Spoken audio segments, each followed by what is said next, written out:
10 गाईच्या गोठ्यासाठी तुमच्याकडे 50 टनाचा मुरघास तयार पाहिजे. टिकलेला मुरघास ती माझी गाय खाईल का आणि खाल्ल्यानंतर त्या गाईचं दूध वाढेल का, असे असंख्य प्रश्न होते. त्यामुळे ह्या सुरुवातीच्या 4-5 वर्षामध्ये सर्व स्तरावर ज्या ज्या लोकांनी मुरघासासाठी प्रयत्न केले त्या लोकांचं प्रामुख्याने पहिलं प्राधान्य असं होतं की लोकांनी छोट्या स्वरूपात मुरघास तयार करायला चालू करावं. प्रामुख्याने बघितलं तर मुरघास करायच्या 2 पद्धती. एक पहिली पद्धत खड्डा पद्धत म्हणतात की ज्यावेळेस तुम्ही मका भरत असताना ज्यावेळेस तुम्ही मका ते तुडवता किंवा त्या ट्रॅक्टरच्या साहाय्याने तुडवलं जाते, हे तुडवत असताना त्याच्यामध्ये जेवढी एअर राहिली ते जेवढे एअर आहे तर जिथं जिथं एअर राहते तिथं तिथं तुमचा फंगस डेव्हलप होतो.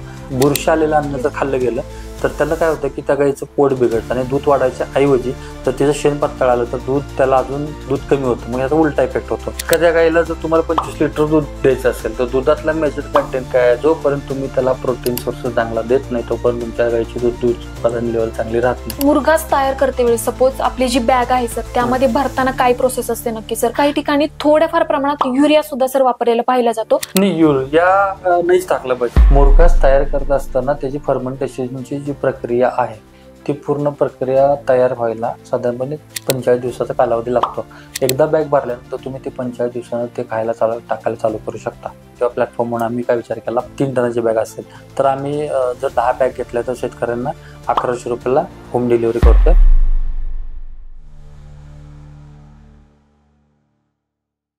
नमस्कार शेतकरी बंधूंनो, पालवी ॲग्रिको मधून मी मोनिका रोडे आपल्या सर्वांचं पालवी ॲग्रिको युट्यूब चॅनलमध्ये हार्दिक स्वागत करते.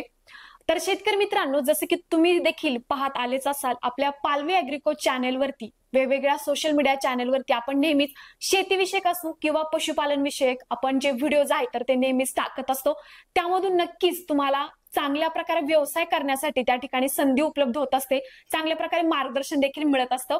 तर त्यालाच खास करून अनुभवून आपल्या सोबत आज आपल्या पालवी ॲग्रिकोचे आदरणीय managing director Rahul Jadhav sir या ठिकाणी आज आपल्यासोबत उपस्थित आहे, जे खास करून आजच्या व्हिडिओच्या माध्यमामधून आपल्याला मुरघास म्हणजे काय किंवा तो कशा प्रकारे तयार केला जातो, चांगल्या प्रकारे तयार करून आपण पशुपालन किती चांगल्या प्रकारे आपण नियोजन ठेवू शकतो आणि सोबतच याच मुरघासासाठी लागणाऱ्या ज्या बॅग लागतात तर त्या कशा प्रकारे क्वालिटी असावी किंवा त्या कुठे तुम्हाला उपलब्ध होऊ शकतात, अशा सर्व तुमच्या प्रश्नांची जी उत्तरे आहेत तर आजच्या व्हिडिओमधून तुम्हाला मिळणार आहेत. तर तुम्हाला देखील विनंती राहील हा जो पॉडकास्ट व्हिडिओ आहे तो देखील तुम्ही शेवटपर्यंत पाहायचा आहे. तर आपण सुरुवात करूया. नमस्कार सर. नमस्कार. सर्वप्रथम आपल्या शेतकरी बंधूंना आपला एक छोटासा परिचय, त्यानंतर डेअरी संदर्भात आपलं विजन मिशन कशा प्रकारे आहे थोडक्यात सांगा सर. माझं नाव राहुल जाधव, मॅनेजिंग डायरेक्टर पालवी ॲग्रिको. आम्ही आता शेतकऱ्यांच्या सेवेमध्ये ई-कॉमर्स प्लॅटफॉर्म लॉन्च केलेला आहे. पण ते करत असताना आता आमची टॅगलाईन अशी आहे की शेतीसाठी लागणारं सर्व काही आम्ही त्याच्यामध्ये मेन्शन करतोय. पण प्रामुख्यानं जर बघितलं तर दूध व्यवसाय हा जर बघितला तर शेतीला जोडधंदा म्हणून ह्याच्याकडे बघितलं जातं. तर माझं मत उलट आहे. कारण की तुम्ही जर जोडधंदा म्हणताय तर आपण ज्या व्यवसायावर ऍक्च्युली शेतकऱ्याचं गणित आणि अर्थार्जन चालतं आणि त्या दूध धंद्याला आपल्याला काय करता येईल आणि तो दूध धंद्याला अजून आधुनिकतेचे बळ कसं देता येईल ह्याच्यावर पालवी ॲग्रिको काम करतंय. एक सोप्या भाषेत सांगायचं झालं, आज समजा एखाद्या शेतकरी त्याच्याकडे 5 एकर शेती आहे, पण त्या 5 एकर शेतीमध्ये सोयाबीन असेल किंवा ऊस असेल तर तो सोयाबीन पेरल्यापासून ते कमीत कमी त्याचं सोयाबीन पूर्ण तयार होऊन ते निघेपर्यंत त्याला 120 दिवस लागतात आणि ते बाजारपेठेत जायला 150 दिवस लागतात. 150 दिवस त्या शेतकऱ्याकडे म्हणजे त्याला त्या सोयाबीनवर त्याला कुठल्या प्रकारचं त्याला पैसे मिळत नाहीत किंवा त्याला कुठला ॲडव्हान्स मिळत नाही, कुठली संस्था त्याला पैसे देत नाही. पण दुग्ध व्यवसाय आहे असा व्यवसाय आहे की दर 10 दिवसाला तुम्हाला त्या डेअरीचं पेमेंट येतं. मग ह्याच्यामध्ये तो जर 10 दिवसाला पेमेंट येतं मग त्या 10 दिवसाच्या पेमेंटवर त्याचं अर्थार्जन चालतं किंवा बाकीचे त्याच्या गोठ्याचं व्यवस्थापन करता येतं. मग ह्या अनुषंगानं किंवा आता दुग्ध व्यवसाय जर गेल्या 20 वर्षात जर बघितलं तर डेअरी व्यवसाय आपल्याकडे महाराष्ट्रामध्ये वाढतोय आणि प्रामुख्यानं जसं आपली लोकसंख्या वाढेल तसं दुग्धजन्य पदार्थाची गरज वाढते, दुधाची गरज वाढते, कन्झम्पशन वाढते आणि मग आपला महाराष्ट्राचा दैनंदिन लागणारं दूध आणि आपल्या महाराष्ट्रात होणारा दूध पुरवठा तर होणारं दूध निर्माण होणारं दूध मग ह्याच्याकडे जर बघितलं तर हा खूप मोठा स्कोप आहे ॲज अ इंडस्ट्री म्हणून. मग जर पश्चिम महाराष्ट्र मराठवाड्यातल्या काही एरियामध्ये विदर्भातल्या काही एरियामध्ये आता जे दूध व्यवसाय आता चांगल्या प्रमाणात चालू झालाय, मग या डेअरी व्यवसायासाठी काय करता येईल मग त्या अनुषंगाने बाबा एक प्रोडक्ट आहे मुरघास. म्हणजे मुरघास हा एक जनावरांना लागणारे खाद्य आहे. तर त्यासाठी लागणाऱ्या ज्या काही गोष्टी आहेत तर त्या पालवी ॲग्रिकोच्या माध्यमातून आम्ही प्लॅटफॉर्मवर सहजरित्या उपलब्ध करून देतोय. पशुपालन हा जो व्यवसाय सर तो नक्कीच आपल्या शेतकऱ्यांना आर्थिकदृष्ट्या जर पाहिलं तर तो लाभदायक ठरलेलाच आहे. आणि अलीकडे जी मुरघास पद्धत उदयास आलेली आहे सर, तर ही पारंपरिक पद्धतीपेक्षा कशी वेगळी आहे किंवा कशा प्रकारे शेतकऱ्यांचा फायदा होऊ शकतो सर? आता ऍक्च्युली मुरघास म्हणलं तर सोप्या भाषेत अगदी सांगायचं झालं तर मुरघास म्हणजे मुरवलेला घास.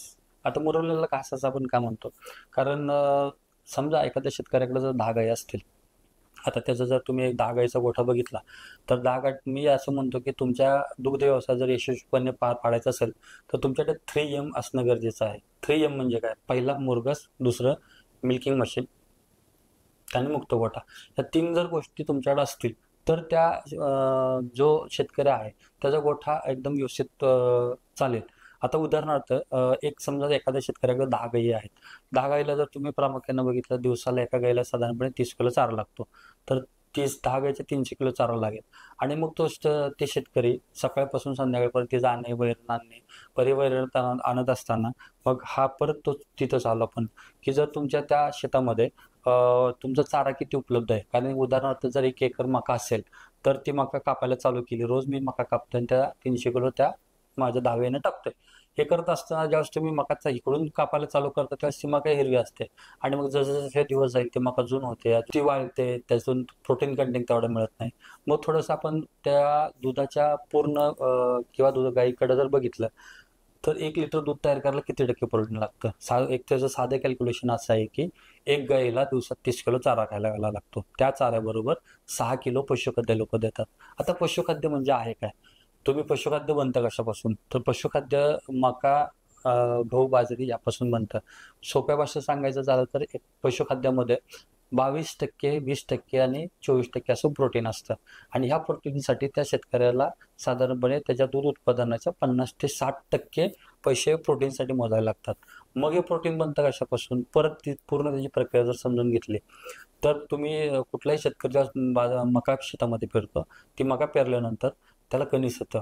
त्या जमिनीतली सकसता त्या ताटात येते, ताटातली सकसता त्या दाण्यामध्ये जाते आणि ते शेतकरी ते मक्याचे दाणे काढून ती मका वाळवून त्या पशुखाद्य तयार करणाऱ्या कंपनीला विकतो. आणि ते विकल्यानंतर तीच पशुखाद्य तयार करणारी कंपनी त्या मक्यापासून पशुखाद्य बनवते पॅलेट स्वरूपात. आणि तेच परत पॅलेट स्वरूपात आलेलं पशुखाद्य की दूध वाढावं आणि त्यातून प्रोटीन इंटेक चांगला मिळावा म्हणून तो शेतकरी त्या दूध उत्पादनाच्या 60% रक्कम ही फक्त पशुखाद्यासाठी खर्च करतो. कारण एखादी सदृढ गाई असेल, तिला चांगल्या पद्धतीने दूध द्यायचं असेल, समजा 20 लिटरपासून 30 लिटर देणाऱ्या गाई सरासरी प्रत्येकाच भागामध्ये उपलब्ध आहेत. 30 लिटर दूध देणाऱ्या खायला आता त्याचं प्रमाण असं आहे की लिटरला साधारणपणे 300 ग्रॅमचं पशुखाद्य द्यावं लागतं. समजा तुमचे 25 लिटर दूध देणारी गाय असेल तर साधारणपणे 7.5 किलो आज एका गाईला पशुखाद्य द्यावं लागतं. आज पशुखाद्याचे बाजारभाव बघितले तर साधारणपणे 1650 रुपये, 1350 पासून 1650 रुपयेपर्यंत 50 किलोची बॅग आहे. पर किलोचं कॉस्टिंग काढलं तर मग दूध उत्पादनाचा सगळ्यात जास्त खर्च काय आहे तर पशुखाद्य आहे. मग हे बनतं कशापासून? मक्यापासून. मग आपण परत त्या जागेवर आलो.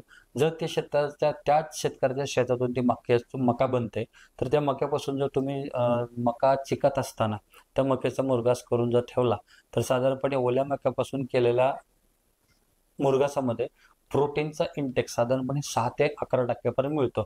मग ती जमिनीची सकसता कशी आहे, तुम्ही कुठल्या स्टेज साधारणपणे 70 ते 75 दिवसापर्यंत किंवा 70 ते 90 दिवसापर्यंत ती मका कट केली आणि वेगवेगळ्या स्वरूपात तुम्ही जर त्याला साठवणूक केली तर मग तुम्हाला त्यातून 2 फायदे होतात. एक तर तुमचा प्रोटीनचा खर्च कमी करता येऊ शकतो. दुसरं, दैनंदिन ज्यावेळेस तुम्हाला चारा व्यवस्थापन आहे, होतं काय की जर तुमच्याकडे 10 गायी आहेत तर तुम्हाला रोज सकाळी उठा, चारा काढा, तो कट करा आणि त्याला खायला टाका. ह्याच्यामध्ये त्याचे शारीरिक कष्ट तर करावेच लागतात. हे कष्ट करावं चुकत नाहीच दूध उत्पादन शेतकऱ्याला.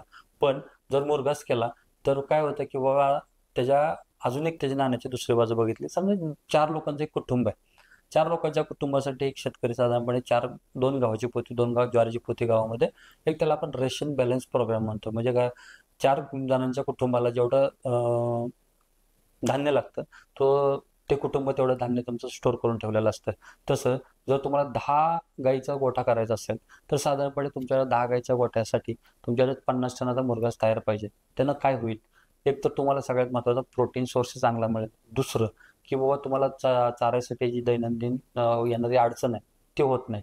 तिसरी गोष्ट काय होते की मग तुम्हाला उत्पादन खर्च म्हणतो की कधी कधी शेतकऱ्यांची अडचण असते किंवा तुम्हाला लिटरला 35 रुपये मिळतात आहे किंवा 30 रुपये मिळतात आहे, मग उत्पादन खर्च कमी कसा करता येईल, तर ह्या गोष्टी कंट्रोल करता येतात फक्त मुरघासामुळं. ओके. यामध्ये सर तुम्ही पशुखाद्याबद्दल पण सांगितलं सर. तो इम्पॉर्टंट आहे. चारा असेल, ओला असेल किंवा सुक्का चारा असेल, तर ते पण गाईला देणं इम्पॉर्टंट आहे. त्याच्यानुसार दुधावरती जी दुभती गाय त्याच्यावरती परिणाम आपल्याला दिसून येणार सर, बरोबर. हम्म. परंतु शेतकऱ्यांनी जे आहे तर मुरघास पद्धतीनेच का गेलं पाहिजे किंवा त्याचा कितपत आपल्या जनावरांच्या आरोग्यावर म्हणा किंवा त्याच्या पोषणावर परिणाम होऊ शकतो चांगल्या पद्धतीने, तर त्याबद्दल थोडंसं.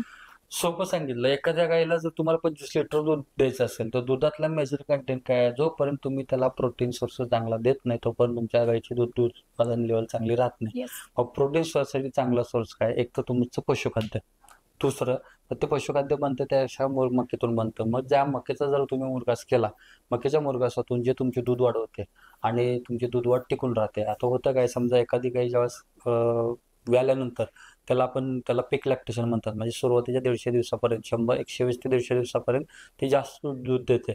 आणि अशा त्याच्या दुधाच्या कालावधीमध्ये जर प्रोटीन सोर्स चांगला असेल तर तुमचं दूध टिकून राहतं.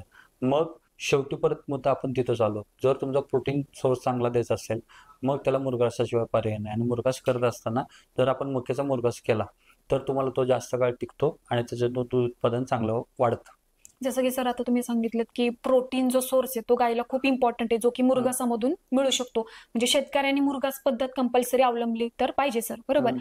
बऱ्याच वेळा काय होतं सर, एखादं हवामान चेंजेस काय झाले, एखाद्या वेळेस बराच पाऊस पडतो किंवा कधी दुष्काळ पडतो किंवा हवामानामध्ये किंवा हंगामामध्ये काही चेंजेस दिसून येतात, त्यावेळी मुरघास कशा प्रकारे शेतकऱ्याला गायीसाठी किंवा पशुपालनासाठी उपयोगी ठरू शकतो सर? एक सोपी गोष्ट आहे, मी तुम्हाला जर तुमचा एक 10 गाईचा गोठा आहे, रोज तुम्हाला एक गाय 30 किलो खाद्य लागतं, 10 गाईसाठी 300 किलो झालं, 10 दिवसाला 3 टन झालं, महिन्याला 9 टनाचा चारा लागतो. ते 2 महिन्याचा विचार करतो, 18 टन जर त्याला चारा लागणार असेल आणि जर त्या शेतकऱ्याकडे जर 1 एकर मका असेल, 1 एकर मका बघितली साधारणपणे, जर तुम्ही त्या भागावर डिपेंड आहे तुम्ही ते बियाणं कुठल्या जातीचं आहे, त्याला पाणी वातावरण कसं होतं, तर साधारणपणे 15 टनापासून 24 टनापर्यंत सरासरी ते मक्याचं उत्पादन निघतं. आणि ती ज्यावेळेस मका कट केली जाते त्याला आपण फ्रोझन फूड्स असा शब्द दुसरा म्हणायला हरकत नाही, कारण की फ्रोझन फूडचा अर्थ काय होतो की तुम्ही त्याला हवा बंद करून ठेवता. येस. मुरघास कसा केला जातो, मका कट केली जाते चिकट असताना, त्याचे कडपकुट्टीने त्याची चॉपिंग केलं जाते. चॉपिंग करून आयदर ते 1 टनाच्या बॅगमध्ये, 3 टनाच्या बॅगमध्ये किंवा खड्ड्यामध्ये भरून ठेवलं जातं. हे भरून ठेवत असताना त्याचा भरताना कलर फक्त हिरवा असतो आणि ज्यावेळेस तुम्ही ते खायला टाकता त्यावेळेस त्याचा कलर पिवळा होऊन जातो. पण त्यातला घटक जे आहेत प्रोटीन, तर ते प्रोटीनची मात्रा ॲज इट इज राहते, त्याचे क्वालिटीमध्ये काही फरक नाही येत नाही. त्यामुळे मग तुम्हाला तुम्ही 2 महिने 3 महिने अगदी 6 महिन्यापर्यंत जर आता नवीन काही बेल सायले झाले तर साधारणपणे ते 6 महिने चांगल्या स्वरूपात राहतात मुरघास म्हणून. ओके. मुरघास तयार करण्यासाठी स्पेशल तुम्ही मका पिकाबद्दल सांगितलं सर. तर आज शेतकरी जे आहे फक्त मका पिकाचाच मुरघास करू शकतात की बाकी काही पिकांचा सुद्धा मुरघास करून चांगल्या प्रकारे आपण पशुपालनासाठी वापरू शकतो सर?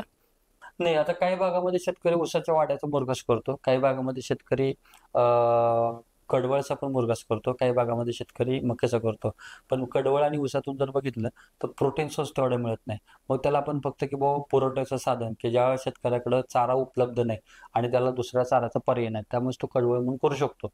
पण तुम्हाला सकस आहार जर द्यायचा असेल तर मक्याचा मुरघास हा अतिउत्तम. ओके. मुरघास करण्यासाठी सर मका जी आहे तर ती सोडून बाकीचे आपण तर देऊ शकतो सर, बरोबर. याच्यामध्ये सर आहे बऱ्याच वेळा शेतकरी म्हणतात की पूर्ण तयार झाल्यानंतर किंवा कापणी करून मग आपण करू शकतो.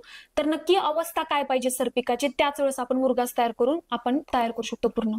सोप्या भाषेत तयार झाल्यानंतर अशा शब्दापेक्षा लोक आता शेतकरी काय म्हणतात, ज्यावेळेस तुमची मका चिकात आली, चिकात म्हणजे ज्यावेळेस तुमचे दाणे भरत असतात, दाणे भरत ज्यावेळेस तुम्ही भरता त्यावेळेस दाण्यातून त्याला काढलं तर दूध किंवा चीक बाहेर येतो. मग हा त्याचा सोपा शब्द झाला. किंवा आपण दिवसावर जर मोरायचं झालं तर मका पेरल्यापासून किंवा मका टोकल्यापासून साधारणपणे 70 ते 90 दिवसापर्यंत तुम्ही ते मका कट करू शकता आणि त्याचा मुरघास तयार करू शकता. आणि त्या केलेल्या मक्याचा मुरघास साधारणपणे त्याचं 180 दिवसापर्यंत सहजपणे टिकू शकतो. ओके. मुरघास तयार करते वेळी सपोज आपली जी बॅग आहे सर, त्यामध्ये भरताना काय प्रोसेस असते नक्की सर?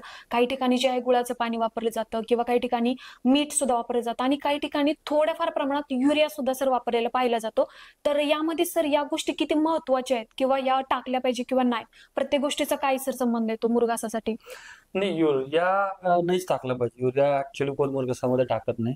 पण तुम्ही दुसरं जर बघितलं, काही ठिकाणी गुळाचं पाणी वापरतात, काही ठिकाणी मीठ वापरतात. मी तर असा सल्ला देईन की मीठ हा कंपल्सरी वापरणं गरजेचं आहे. कारण की मीठ इटसेल्फ एक प्रिझर्वेटिव्ह आहे. दुसरी गोष्ट त्याच्या आपण एक उदाहरण बघितलं की ज्यावेळेस पूर्वी कडब्याची गंज लावणे हा प्रकार म्हणतो, तर गंजीच्या प्रत्येक थरावर साधारणपणे मुरघास टाकला जातो, सॉरी मीठ टाकलं जातं. मग मुरघास तयार करताना माझं असं म्हणणं आहे की एका टनाला 2 किलो आणि गुळ एका टनाला 2 किलो असे दोन जर मिश्रण दिले तर बाबा त्याच्यात मिठानं काय होतं की मीठ आणि मका हे जसं मिश्रण गेल्यानंतर त्या जनावरांचा वॉटर इंटेक वाढतो, प्रिझर्वेटिव्ह म्हणून त्याचा चांगला उपयोग होतो आणि मग त्याचा मुरघासाची क्वालिटी टिकून राहते. म्हणून मीठ ओके. 2 किलो एका टनाला वापरायला हरकत नाही. ओके. जेव्हा ऍक्च्युअल सर बॅग भरली जाते, मुरघास असेल किंवा बाकी सगळे इन्ग्रेडियंट आपण एकत्र करतो, तेव्हा ऍक्च्युअल सर शेतकऱ्यांनी काय काळजी घेतली पाहिजे? कारण बऱ्याच वेळा असं होतं जेव्हा आपण 180 दिवसानंतर तयार झालेला ओपन करतो पिशव्या, तर वरती बुरशी आलेली असते, जे की जनावरांसाठी हानिकारक असते. तर अशा कोणत्या गोष्टी ज्या आवर्जून शेतकऱ्यांनी लक्षात घेतल्याच पाहिजे? आता प्रामुख्याने बघितलं तर मुरघास करायच्या दोन पद्धती आहेत. एक पहिली पद्धत खड्डा पद्धत म्हणतात त्याला, खड्डा किंवा बंकर म्हणतात. आता ओके. काही शेतकरी ज्यांनी बंकर केलेत अशी खूप कमी लोक आहेत. बंकर म्हणजे काय की जो एकतर जमिनीच्या अर्धा खाली आणि जमिनीवर, मग त्याला सी टाईप मध्ये तिन्ही बाजून भिंत करून घेतली आणि खाली प्लास्टर करून घेतलं आणि त्याच्यामध्ये शेततळ्याचा कागद प्लास्टिकचा वापरून ओके. त्याच्यामध्ये कट केलेले जे कुट्टे केलेली मका आहे ते भरून घेतले, ते तुडवून घेतले आणि वर शेवटी तो कागद दाबून बसवला. ही एक याला बंकर पद्धत म्हणतात.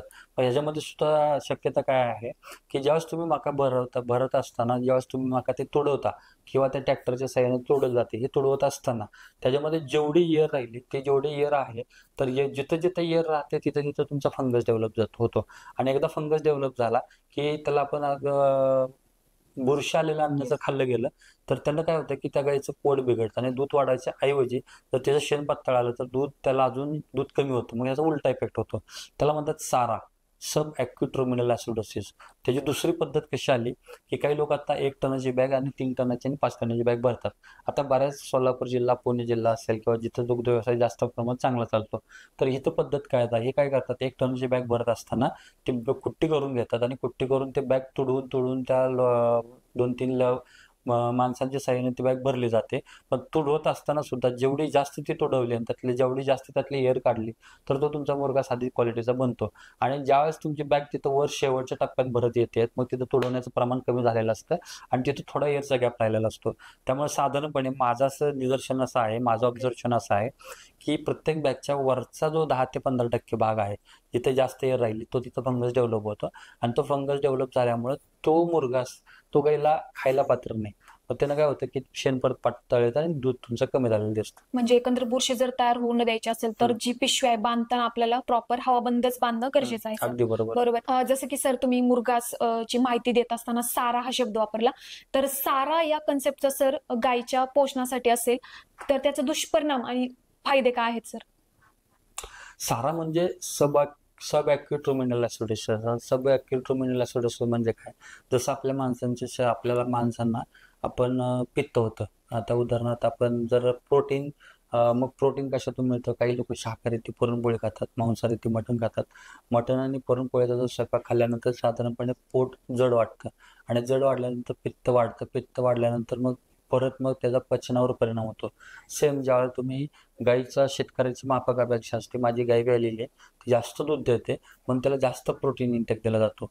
मग प्रोटीन इंटेकमध्ये जातं काय, एक तर ज्यांच्याकडे मुरघास आहेत ते पण मुरघास जास्त देतात किंवा ज्यांच्याकडे पशुखाद्य, बाबा एक लोकांची अशी अपेक्षा आहे की जर ती गाय गाभण असेल तर तिला पशुखाद्य देण्याचं प्रमाण कसं आहे, लिटरवर आहे. 10 लिटरचे दूध देणारे गाईला लोक 3 किलो दूध देतात, पण त्या गाभण कालावधीमध्ये ती दूध देत नाहीत, दूध कमी येतं. त्यामुळे मग तो पशुखाद्य देण्याचा प्रमाण जे आहे ते खूप कमी केलं जातं. मग गाई व्याल्यावाल्या त्याला ते जास्त दूध द्यावं म्हणून त्याला लोक मुरघास पण जास्त देतात आणि पशुखाद्य पण देतात. गाईच्या शरीरामध्ये 3 प्रकारचे आम्ल तयार होतात. पहिलं ऍसिटिक ऍसिड, ब्युट्रिक ऍसिड आणि प्रोपेनिक ऍसिड. मग हे काही ऍसिड गाईच्या पचनाला आणि दूध वाढीसाठी उपयोगी आहेत. काही ऍसिड हे अपायकारक पण आहेत. मग जर ऍसिडिटी वाढली गायची जास्त तर मग त्याला म्हणतात सबॅक्युट्रोमिनल ऍसिडोसिस. ऍसिडोसिस म्हणजे काय की मग ज्यावेळेस तुम्ही गायींना जास्त प्रोटीन दिलंय, जास्त मुरघास खायला घातला किंवा जास्त पशुखाद्य खायला घातलंय आणि मग त्या गायीचं शेणाची पोवटी पडत नाही, शेण पातळ येतं किंवा शेण पडत असताना जर शेणाला खड्डा पडला तर मग त्या गायीचं फॅट आणि एसएनएफ वर परिणाम होतो. मग काय होतं, एखाद्या शेतकऱ्याने चांगला मुरघास पण केलाय, तो शेतकरी तो मुरघास पण त्याला खायला घालतोय आणि तो मुरघास खायला घालत असताना जर तुम्ही जास्त मुरघास घातला तरी सुद्धा तुम्हाला सबॅक्युट्रोमिनल ऍसिडोसिस होतो. दुसरी गोष्ट, आता काही दूध संघ असे आहेत की बाबा त्याला रेसिड्युअल इम्पॅक्टची टेस्ट करतात की बाबा नगर जिल्ह्यामध्ये एक दूध संघ आहे, मग त्याला तुम्ही रेसिड्युअलची टेस्ट करत असताना ते असं निदर्शनास येतं, एक तर तुमची फंगल टेस्ट करतात, मग फंगल टेस्टमध्ये किंवा लिव्हरची टेस्ट करतात, मग त्याच्यामध्ये होतं काय, मग ते निदर्शनास असं आलं की एक तर तुम्ही त्याला खायला घालत असणारे सरकी पेंड किंवा खायला घालत असताना मुरघास, मग ह्या मुरघासला कुठे फंगस लागला असेल तरी मग ते दुधातून कुठेतरी उतरतंय आणि मग दुधाच्या क्वालिटीवर इम्पॅक्ट होते. मग जोपर्यंत त्या गायीचं शेणाची पोवटी तुमची घट्ट होणार नाही तोपर्यंत त्या गायीच्या दूध उत्पादनावर परिणाम होणार नाही. मग त्याला सबॅक्युट्रोमिनल ऍसिडोसिस जर तुम्हाला कंट्रोल केलं तर त्या गायीचं फॅट आणि एसएनएफ दोन्ही गोष्टी लागतात. आता कधी कधी बऱ्याच लोकांना असा एक प्रॉब्लेम जाणवतं, गायीचं फॅट बऱ्यापैकी 3.5, 3.8, 3.2 वगैरे लागतं, पण त्या गायीचं एसएनएफ लागत नाही. तर एसएनएफ न लागायची कारण, ज्या वेळेला तुमच्या त्या गायीचं सोपं गायीचा एसएनएफ आपला कमी लागतो, मग तो का कमी लागतो तर त्याचं तुमचं शेण पातळ येतं. ज्या दिवशी तुमच्या त्या गायीचं शेण घट्ट यायला चालू होईल ऑटोमॅटिकली त्याचा एसएनएफ वाढायला चालू होतं. बरोबर, म्हणजे याचा जे आहे परिणाम दुधावरती म्हणा किंवा गायच्या दुधाच्या फॅटमध्ये सुद्धा होऊ शकतो सर. जसं सर यामध्ये जे आहे मुरघास जर आपण गायला देतोय तर मुरघास दिल्यानंतर गायच्या दुधामध्ये कशा प्रकारे फरक पडू शकतो सर? मुरघास दिल्यानंतर ज्यांनी आता मुरघास जे लोक वापरतात, मुरघास दिल्यानंतर साधारणपणे वापरण्याचा शेतकऱ्यांचा अनुभव असा आहे, साधारणपणे 10% पासून 20% दूध उत्पादन वाढतं. का तर त्या मुरघासातून जाणारा प्रोटीन इनटेक, उदाहरणार्थ जो शेतकरी जो मुरघास वापरत नाही तो काय देतो, कडबा देतो किंवा ऊसाचे वाडे देतो किंवा कडवळ देतो. मग त्यांनी जर 20 किलो कडवळ टाकलं तर 20 किलो कडवळ मधून मिळणारं प्रोटीन आणि 20 किलो मुरघासातून मिळणारं प्रोटीन त्याच्यामुळे त्याच्या दूध उत्पादनावर जास्त परिणाम होतो. त्यामुळे दूध वाढलेलं लगेच तुम्हाला मुरघासामध्ये दिसून येतं. म्हणजे मुरघास थोडक्यात पोषणयुक्त तर गायीसाठी आहे, सोबतच दूध वाढीसाठी सुद्धा मदत करणार आहे. पौष्टिक चारा म्हणायला हरकत नाही. बरोबर. 1 टनाचा सर तुम्ही या ठिकाणी उल्लेख केला, ज्या बॅग आहेत आज मार्केटमध्ये किती टनाच्या उपलब्ध असतात सर? आता ह्या बॅग उपलब्ध असताना 1 टनाची बॅग आहे, 3 टनाची बॅग आहे, 5 टनाची बॅग आहे. आता तुम्ही ह्याचं मेजरमेंट टनावर आला तर ऍक्च्युली असं याला काही पॅरामीटर नाही, कारण की मुरघासाची जी सुरुवात झाली, मी जिकडून बघतो वेटरनरी इंडस्ट्रीमध्ये, तर महाराष्ट्रामध्ये एक 7-8 लोक आहेत की ज्यांनी बाबा मुरघास करा, महाराष्ट्र शासन असेल, त्याचबरोबर तुमचे सहकारी दूध संघ असतील आणि खाजगी काम करणारे काही डॉक्टर मंडळी असतील, त्यांनी बाबा 2015-16 मध्ये मुरघासासाठी जनजागृती करायचं काम चालू केलं. मग त्यावेळेला मुरघासाची बॅग असा हा स्पेशल प्रोडक्ट नव्हता. मग काही लोकांनी बाबा त्या गरजेपोटीप्रमाणे बॅग असावी, कारण की तुम्ही पाश्चात्य देशामध्ये जर बघितलं तर मुरघास हा फक्त बंकरमध्ये केला जातो, बंकरमध्ये केलेल्या मुरघासला फंगस डेव्हलप होत नाही. आणि मग बाबा महाराष्ट्रात आपल्याकडे सुरुवातीला पद्धतच नव्हती.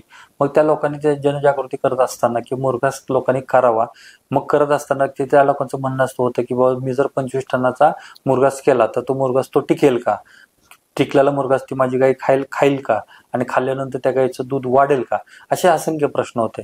त्यामुळे ह्या सुरुवातीच्या 4-5 वर्षामध्ये सर्व स्तरावर ज्या ज्या लोकांनी मुरघासासाठी प्रयत्न केले ह्या त्यांचं प्रामुख्याने पहिलं प्राधान्य असं होतं की लोकांनी छोट्या स्वरूपात मुरघास तयार करायला चालू करावं. आणि हे चालू करत असताना मग त्यांनी बाबा एक पर्याय काढला की 1 टनाची सुरुवातीला बॅग बनवून घेतली. आपल्या महाराष्ट्रामध्ये 2-3 कंपन्या आहेत, त्या लोकांनी सुद्धा त्यांना मदत केली किंवा मग त्यावेळेस त्यांनी काय विचार केला की 1 टनाची बॅग असावी. मग त्या 1 टनाची बॅग मध्ये काय आहे, आता ऍक्च्युली 90 आणि 150 150 म्हणजे काय, 150 सेंटीमीटर उंच असते, 90 सेंटीमीटर रुंद असते आणि 55 सेंटीमीटर लांब असते आणि 55 सेंटीमीटर रुंद असते. मग ह्याच्यामध्ये साधारणपणे काय त्याचं वेटेज काढलं गेलं तर म्हणतो आपण 1 टन बसतं. पण जेवढं आतापर्यंत आम्ही अनुभव घेतला तर साधारणपणे जर व्यवस्थित तुडून बॅग भरली आणि एकदम कट टू कट भरली तर 850-900 किलो पर्यंत सरासरी ती बॅग बसते. आणि एकदम ज्याने पूर्ण एअरटाईट केलं, म्हणजे व्हॅक्युम क्लिनर एअरटाईट वगैरे त्यातलं पूर्ण एअर काढून घेतलं एंड टू एंड, तर ती बॅग साधारणपणे 950च्या आसपास बसते. दुसरी बॅग येते की 3 टनाची आणि 5 टनाची. आता 3 टनाच्या आणि 5 टनाचं बॅग करून नंतर ह्या बॅगचं वापर वाढला. तर का वापर वाढला, तर काय व्हायला लागलं की जसं जसं मुरघास करण्याची पद्धती वाढल्या, म्हणजे मुरघासाचा वापर वाढला, तर मग काही लोक याचं तयार मुरघास द्यायला लागले. आणि तयार मुरघास देत असताना ह्या लोकांच्या मध्ये असं निदर्शनास आलं की बाबा ह्या बॅगा तुम्ही ज्यावेळेस भरतात, ते भरताना मग ते उचलायला त्रास होतो. आणि मग उचलताना जर त्याला JCB लावून उचललं जातं, आणि मग विक्रीसाठी जर केलेला मुरघास आहे आणि स्वतःसाठी केलेला मुरघास, असे दोन प्रकार येतात. मग 1 टनाची जी बॅग आहे ना, त्याचा वरचा जो कागद आहे तो साधा कागद असतो, तो बॅग टिकत नाही. मग आता सध्या मार्केटमध्ये 3 आणि 5 टनाची बॅग वापरण्याची पद्धत जास्त आहे. दुसरी गोष्ट, 1 टनाची बॅग करत असताना काय होतं की 1 टनाच्या बॅगमध्ये आत एक इनर वापरावे लागते. मग प्रत्येक वेळेला ते एक मुरघास तो बॅग सोडून दिली की तो एकदाच, म्हणजे एकदा एक बॅग वापरली की परत तुम्हाला दुसरी बॅग घ्या. मग त्याला पर्याय म्हणून त्यांनी 3 टनाची बॅग आणली. 3 टनाची बॅग ही बनते 500 मायक्रॉन पासून. मग 500 मायक्रॉन पासून ज्यावेळेस तुम्ही ती बॅग बनवता, तर त्यावेळेस ते कंपन्या सुद्धा म्हणतात की बा ही बॅग तुम्ही 2 वर्ष, 3 वर्ष, 4 वर्ष ती वापरू शकता. तर त्या बॅगचं सुद्धा तसे, त्यावेळेस तुम्ही जास्त ती बॅग भरता, त्यात एअर नाही राहिली पाहिजे, आणि ती जेवढी तुम्ही हवा बंद कराल तर तेवढी तिची क्वालिटी आणि मुरघासची क्वालिटी दोन्ही मेंटेन राहील. ओके, जसं सर तुम्ही 1 टन, 3 टन आणि 5 टनाचा उल्लेख केला, आणि 3 टन आणि 5 टन जास्त प्रमाणामध्ये आज वापरल्या जात आहेत. आपण जर एक एक्झाम्पल घेतलं 3 टनाचं सर बॅगेचं, तर साधारण खर्च किती येतो सर शेतकऱ्याला 3 टनाचे मुरघास तयार करण्यासाठी किंवा पूर्ण प्रोसेससाठी? नाही, आता ह्याच्यामध्ये काय होतं की आता काही ठिकाणी महाराष्ट्रामध्ये संगमनेर सारख्या ठिकाणी किंवा सोलापूरमध्ये माढा असेल, पंढरपूर असेल, या भागामध्ये लोक काय करतात, 3 टनाची कोण बॅग म्हणतो, कोण 1200ला मिळते, कोण 1250ला म्हणतो, कोण 1500ला मिळतं, कोण 1800ला सुद्धा विकतं. पण ह्याच्यामध्ये काय होतं की ज्यावेळेस लोक 500 मायक्रॉनचे कागद म्हणून ज्यावेळेस विकतात, 500 मायक्रॉनची बॅग आहे, तर मग परत मुद्दा तिथंच येतो, खरंच ती 500 मायक्रॉनची बॅग आहे का, आणि जर 500 मायक्रॉनची बॅग असेल तर ती कितीला विकली पाहिजे, ह्याच्यावर अजून कोणाचं नियंत्रण नाही. मग आम्ही कंपनी म्हणून किंवा प्लॅटफॉर्म म्हणून आम्ही काय विचार केला, 500 मायक्रॉनची बॅग 3 टनाची बॅग असेल तर आम्ही जर 10 बॅग घेतल्या तर शेतकऱ्यांना 1100 रुपयाला होम डिलिव्हरी करतोय. त्याचबरोबर जर 5 टनाची बॅग असेल तर आम्ही तीच बॅग 1250 रुपयाला शेतकऱ्यांना 10 बॅग घेतल्या तर आम्ही होम डिलिव्हरी करतोय. ओके, म्हणजे आपल्याकडनं सुद्धा जे बॅग आहे त्या विक्री केल्या जात आहेत सर, बरोबर. काही सध्या ऑफर वगैरे सध्या चालू आहे का सर त्याच्यावरती? हा, मी आता तेच सांगितलं तुम्हाला.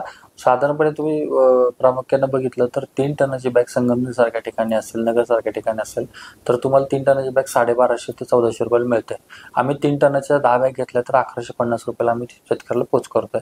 काही ठिकाणी बाबा तीच बॅग 1300 मिळते, काही 1400 मिळते. पण आता हे बॅग मिळत असताना त्यांचा कागद आणि आमचा कागद, आम्ही असं म्हणतोय की आम्ही जे 500 मायक्रॉनचा कागद देतोय तो 500 मायक्रॉनचा कागद असेल. जसं सर आज मार्केटमध्ये पण खूप साऱ्या कंपन्याचे असतील किंवा खूप साऱ्या रिटेल शॉपमध्ये सुद्धा मुरघास बॅग जे आहे उपलब्ध असतात, बट बऱ्याच वेळा असं सुद्धा पाहायला मिळतं की पावसाळ्यात म्हणा किंवा ज्या ठिकाणी त्यांनी साठवून ठेवलेला आहे मुरघास, खालच्या बाजून सुद्धा ती जी बॅग आहे तर ती विरायला लागते सर किंवा फाटायला लागते. तर आपली जी बॅग देतोय सर पालवी ॲग्रिको कडून आणि सोबत मार्केटमधली, तर यामध्ये सर आपली क्वालिटी कशा प्रकारे आहे सर, ते थोडक्यात सांगा.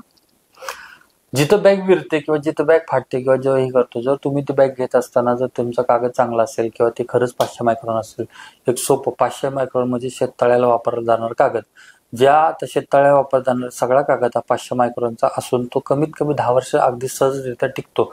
त्या पाण्यात, त्या शेततळ्याच्या कागदात त्या पाण्याचा लोड तेवढाच असतो, त्याला लिकेज होत नाही, काय होत नाही. 500 मायक्रॉनचा कागद शेततळ्याचा जो शेततळ्यासाठी वापरला जातो, तोच कागद आपण मुरघास तयार करण्याच्या बॅगला वापरतो, जेणेकरून त्यात लिकेज राहणार नाही आणि त्याला खालून ती बॅग विरणार नाही किंवा तो फाटणार नाही. ओके, म्हणजे आपली जी बॅग जाते तर ती क्वालिटी बॅग पूर्णपणे आपल्या शेतकऱ्यांची आहे तर ती मिळत आहे. साधारण सर मुरघास आपण जेव्हा तयार करतो, पूर्ण ती बॅग हवा बंद करतो, साधारण किती दिवसांमध्ये मुरघास तयार होतो, किती दिवसांनंतर ती ओपन केली पाहिजे सर पशुपालनाच्या आहारासाठी? मुरघास तयार करत असताना त्याची फर्मेंटेशनची जी प्रक्रिया आहे ती पूर्ण प्रक्रिया तयार व्हायला साधारणपणे 45 दिवसाचा कालावधी लागतो. एकदा बॅग भरल्यानंतर तुम्ही ते 45 दिवसांना ते टाकायला चालू करू शकता. ओके सर, बऱ्याच वेळा आपण पाहतो शेतकऱ्यांना जे आहे मुरघास बनवण्यासाठी असेल किंवा साठवून ठेवायचा असतो, त्यामुळे क्वालिटीच जी बॅग आहे तर ती आवश्यक असते. तर आपल्याकडनं बॅग सुद्धा दिली जाते आज शेतकऱ्यांना, 1 टन असेल, 3 टन किंवा 5 टन. तर याच्यावरती शेतकऱ्यांना काही ऑफर वगैरे सुद्धा आहेत का सर, किंवा त्याच्या प्राइसेस काय आहेत सर आपल्या? आम्ही आता काय करतोय सर, शेतकऱ्यांनी मुरघासाचं प्रमाण वाढवावं आणि मुरघासाचं प्रमाण वाढल्यानंतर बॅग वापर वाढवावा. त्यासाठी आता महाराष्ट्रातली मी असं पहिल्यांदा म्हणतोय की बाबा मी जे ऑफर देतोय तो माझा रेट असेल पालवी ॲग्रिको म्हणून शेतकऱ्यांना जो दिलासा देण्यासाठी. तर मुरघासाचे तुम्ही 1 टनाच्या 10 बॅगची ऑर्डर देताय तर ते 360 रुपयाला एक बॅग, तर आपण हे त्यांना त्यांच्या होम डिलिव्हरी करतोय. 10 बॅगची ऑर्डर दिली तर 3600 रुपयामध्ये 10 बॅग आपण 360 रुपयांनी त्यांना पोच करतोय. दुसरं 3 टनाची बॅग जी आहे ते 3 टनाची बॅग आपण आत्ता त्यांनी 3 टनाच्या 10 बॅगची ऑर्डर दिली तर 980 रुपयाने त्यांना आपण 3 टनाची बॅग पोच करतोय. 9800 रुपयामध्ये त्यांना 3 टनाच्या बॅग पोच करतोय. त्याचबरोबर 5 टनाची जर बॅग घेतली तर 5 टनाची जी बॅग आहे ती 5 टनाची बॅग त्यांना आपण 1280 रुपयामध्ये 10 बॅग पोच करतोय. ओके, म्हणजे म्हणजे तिन्ही एक साईज बॅग 1280 रुपयाला 12800 रुपयाला 10 बॅग पोच करतोय. हे प्राइसिंग आता बाजारामध्ये मिळणाऱ्या प्राइसिंग पेक्षा माझ्या प्राइसिंग खूप कमी आहेत. दुसरी गोष्ट, मी हे करत असताना त्यांना देत असताना जो त्याचा वापर आहे 500 मायक्रॉन 3 आणि 5 टनाची 500 मायक्रॉनची बॅग असेल आणि 1 टनाचा जर तो बाहेरचा कागद आणि लायनरचा कागद दोन्ही खूप चांगल्या प्रकारे असतील ते. ओके, म्हणजे आपल्याकडनं तिन्ही साईज मधले जे आहे 1 टन 3 टन 5 टन मध्ये आणि शिवाय 500 मायक्रॉनची जी बॅग आहे तर ती आपल्याकडनं दिली जाणार आहे शिवाय ऑफर सोबतच. ओके, खूप छान सर. आपण मुरघास बद्दल असेल किंवा आपल्याकडनं कशा प्रकारे बॅग जाते हे तर शेतकऱ्यांना नक्की समजलं असेल. तर शेतकरी बंधूंनो, तुम्ही आताच ऐकलं असेल मुरघास किती महत्वाचा आहे. पशुपालन करत असताना मुरघास किती महत्वाचा आहे. त्याचप्रमाणे हा मुरघास क्वालिटी मुरघास तयार व्हावा यासाठी ज्या बॅग आहेत तर त्या आपल्या पालवी ॲग्रिको कडून देखील एकदम क्वालिटी बॅग आपल्याकडनं दिल्या जातात. शिवाय मार्केटच्या रेटपेक्षा एकदम कमी दरामध्ये आपण त्या तुम्हाला विक्रीसाठी ठेवलेल्या आहेत. तर नक्कीच तुम्हाला देखील खरेदी करायची असेल तर तुम्ही आपल्या www.palviagro.com या वेबसाईट वरती देखील तुम्ही भेट देऊ शकता. तिथून देखील खरेदी करू शकता किंवा खाली दिलेल्या टोल फ्री नंबरवरती देखील तुम्ही आपल्याशी संपर्क करू शकता. धन्यवाद.